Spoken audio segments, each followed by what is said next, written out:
Successful toilet training is one of the most important and socially significant skills we can ever teach our clients. When a child is ready for toilet training, we often have to put other programming aside in order to accomplish this goal, and that's okay. This is a life skill, and it's so important to the client and to those caring for him or her.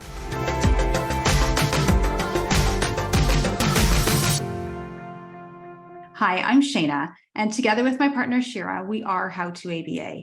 We're behavior analysts that create weekly content about how to teach children with autism so that they can make real progress. And we create shareable resources to make your job just a little easier.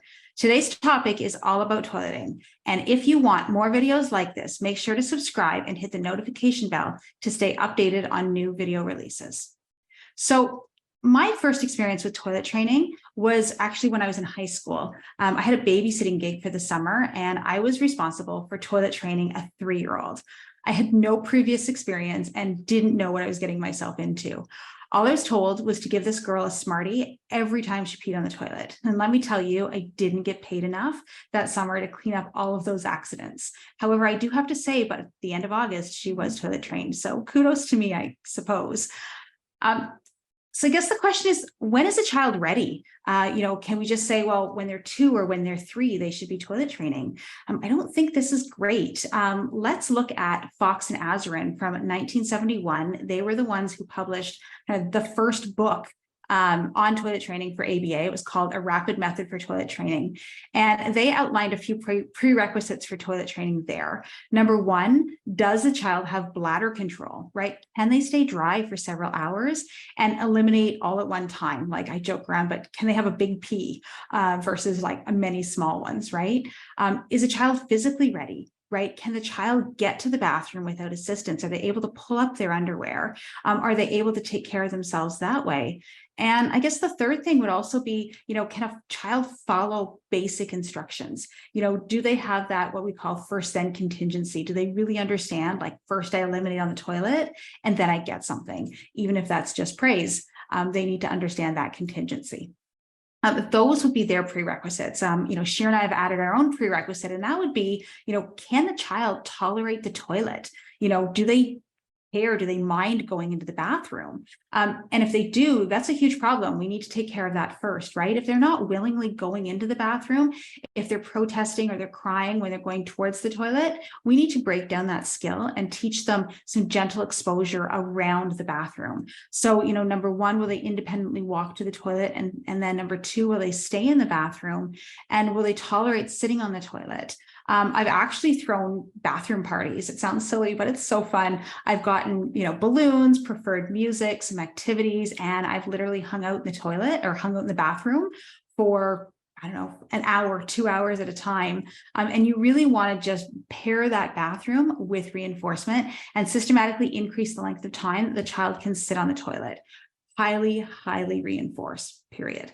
Another thing that Shira and I do is make sure that we get parents on board. And I should have said this right from the get-go, because obviously, our ABA goals, this goes for everything, not just toileting, but our ABA goals need to be parent approved, right? Parents need to be on board. If they're not on board, then the skill is not going to generalize, right? Parents don't necessarily need to start right from the get-go because it can be difficult. So what we typically say is, hey, if this is a goal of yours, then what we can do is we can teach your child to stay dry for about 30 minutes, maybe even 45 minutes, and then you take over. And that's typically what we would say. So, the very first step then is to look at reinforcers. So I've said the first step so many times, right? The first step is this, the first step is this, the first step is this. Those are the prerequisite steps. Once the child's able to tolerate the toilet, once we've got parents on board, all of that type of thing, the next thing we need to do is look at reinforcement. So when the parents are on board, talk to the caregivers, say, listen, step 1, let's pick out a reinforcer. What can that reinforcer be? Making sure that you are able to pick something that the child doesn't typically get access to at any other time of the day. It's something that can be, I call it quick and dirty, something that can be delivered really quickly. I don't necessarily agree with edible reinforcers for many ABA programs, but for toilet training, I use a lot of edible reinforcers. So going back to my high school gig, the Smarties, the M&Ms, We'll use those. We'll use jelly beans, anything that the child doesn't have access to on a regular basis, but we can do that for the toilet. And the reason we do that is because they're quickly consumable and we don't have to engage in this tug and war. We don't have to take that away from the child once they're off the toilet. We could also really quickly be like, hey, that's peeing on the toilet, and seriously get them midstream and say, wow, here's an edible for doing exactly that. So that would be the first step. For more information on reinforcement, go check out our other blog on what is reinforcement. Another blog we have is on prompting, because you probably will have to use some prompts and breaking down steps into smaller components during this whole procedure. So also go check out our blog on prompting. Okay, so once you've got parents on board, once you've picked out a valuable reinforcer, once the child's tolerating toilet, what's next? What we need to do is put the child on the toilet at regular intervals. We typically start with 5 to 10 minutes. I usually start with 10, but if a child is having too many accidents, I'll back up for 5 minutes. Going to the bathroom every 5 minutes is really, really tough. So typically, you go to the bathroom every 10 minutes. I usually start a timer and the child sits on the toilet for 2 minutes at a time, or until they've eliminated, whichever one is sooner. I don't want them to learn that I need to sit on this toilet for hours and hours until I eliminate it. So get on, do your business, get off, right? Usually I'll show them a picture of the toilet and I'll say pee, or I want potty, or whatever the parents want me to say.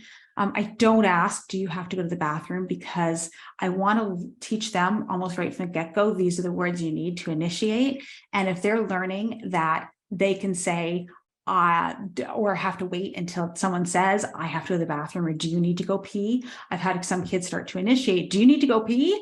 And that's not what we need them to say. We need them to say, I need to go pee, without anyone asking. So that's why I typically give them the words from the get-go, just to teach them to initiate. Then after that, step 2 would be put the child on the toilet for longer intervals, right? So, I would increase the time systematically by about 5 minutes at a time. So if I'm doing 10 minutes and they haven't had any accidents for 2 consecutive days or 2 consecutive sessions, because parents aren't doing this yet, then I would put them on every 15 minutes, and then every 20 minutes, and then every 25 minutes, etc. Usually what I do when they're at about that 15-minute interval is I implement what's called a dry pants check. So a dry pants check means that halfway through the intervals, I'll ask the student to see if their pants are dry. So I might even have them touch their pants for a second and say, hey, are your pants dry? Hey, you're dry. Really great job, and really praise for dry pants.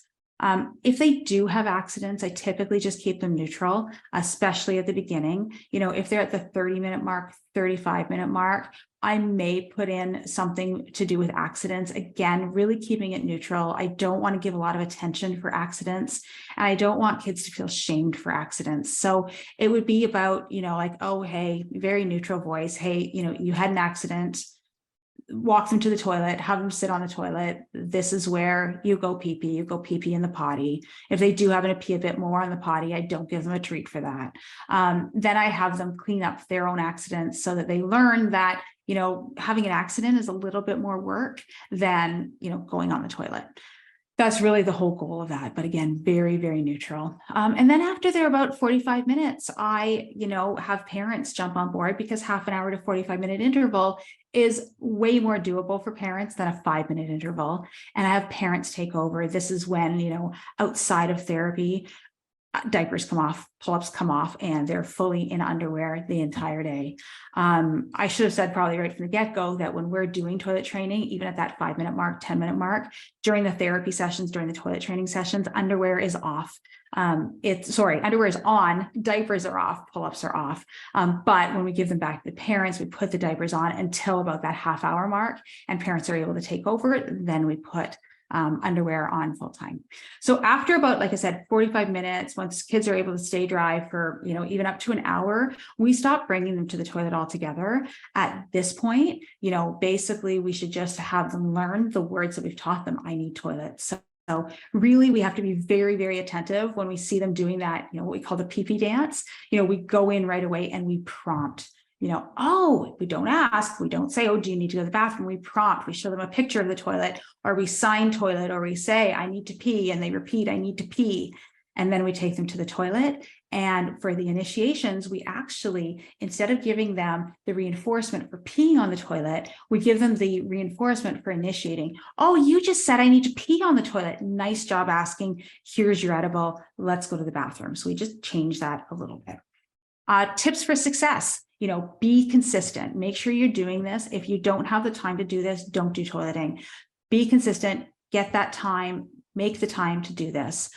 Give extra fluids. If you've only got, a 2-hour or 3-hour ABA session, make sure you're flooding that student with liquids a lot so that they have extra time, extra opportunities to practice going to the bathroom. Making sure you're taking data, right? Tracking where they go, when they go, if they're having accidents, if it's prompted, if it's initiated. Make sure you're tracking that. And we have a data sheet for that. So make sure you click on the link below for that data sheet. Keep your child in undies, right? As much as you can when you're toilet training, keep your child in undies because it's vital to ensure that the child doesn't get confused about when and where he can empty his bladder. When he's emptying his bladder and it feels wet, it's uncomfortable. So it's also more motivation to pee on the toilet than it is in their underwear. Whereas if they're emptying their bladder and it's a diaper, they're not going to get that same sensation. So making sure as much as possible to keep your child in underwear. And making sure that parents can follow through after that half-hour schedule is complete. So like I said before, other blogs to check out, check out the hierarchy of prompting in ABA and also check out what is reinforcement. So in summary, we talked about when a child's ready to potty train and the steps to potty training success. Click on the link in and around this video to get your free toilet training data sheet. For more information on toilet training, click the link in and around this video or in the description to claim your free toilet training data sheet. We also encourage you to subscribe to the channel so you don't miss any future videos and leave a like and comment below if you have further questions.